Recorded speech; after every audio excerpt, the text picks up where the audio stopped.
It's difficult to assess how far Syria would have been from developing a nuclear weapon if its efforts had gone unhindered. Although we may never have the complete story regarding Syria's interest in a nuclear program, it probably stemmed from the growing gap in conventional capabilities between Syria and Israel, as well as the US invasion of Iraq.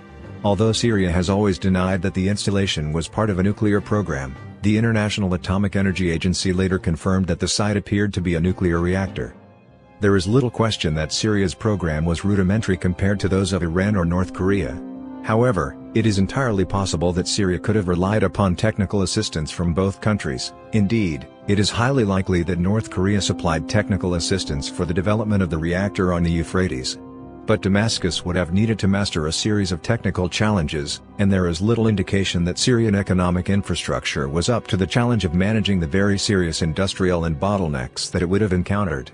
Although the Syrian economy is larger than that of North Korea, it is more dependent on resource extraction, making it less capable of managing the technical challenges associated with the nuclear pivot. Syria also lacks the enormous oil wealth enjoyed by both Iran and Iraq during their nuclear drives. It became clear after the destruction of the box that Assad wasn't all that committed to paying the costs necessary to develop nuclear weapons. Unlike Iraq and Iran, Damascus made little effort to disperse and harden nuclear facilities.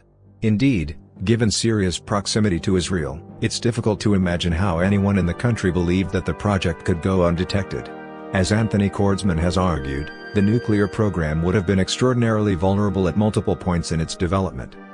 This suggests that the bureaucratic politics of the nuclear program were complicated, and that Syria might not have gone through with its development even in absence of the strike. Nevertheless, Israel felt that even the remote possibility of a nuclear Syria was worth curtailing, and that the strikes would have the added benefit of reinforcing the Begin doctrine.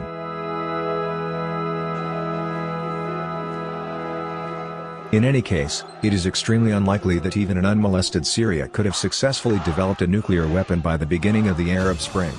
The outset of the Syrian civil war taxed the Assad regime so dearly that it's unlikely it would have continued a nuclear program. Would the nature of the war have changed if Syria had still been actively pursuing nuclear weapons? The war developed, to some extent, out of the expectation of Western intervention. Anti-regime forces took risks and made commitments out of the hope that the United States and Europe would step up with active military support. The West offered rhetorical support for toppling Assad, but only limited and measured military assistance for anti-regime forces. Clearly, the program itself would not have deterred the West. It could not have produced a viable weapon by 2011. However, knowledge of an existing nuclear program might have reduced Assad's standing in the West even further, potentially making intervention more attractive. Moreover, the program would presumably have achieved some degree of technical success in terms of the production of plutonium, the development of associated nuclear technologies, and the training of a cadre of scientists and engineers.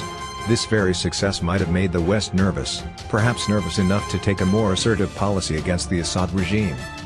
The question is what impact the war might have had on the knowledge and infrastructure developed around the program, and how engineers and materials might have found their way into the hands of ISIS or other rebel groups. ISIS took control of the site in 2014, although the Syrian government likely would have defended it more vigorously if an active reactor had remained.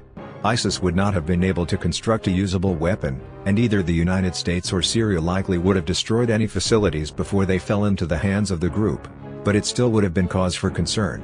And while ISIS could not have used the expertise or equipment directly, it might have tried to export either, with dangerous consequences.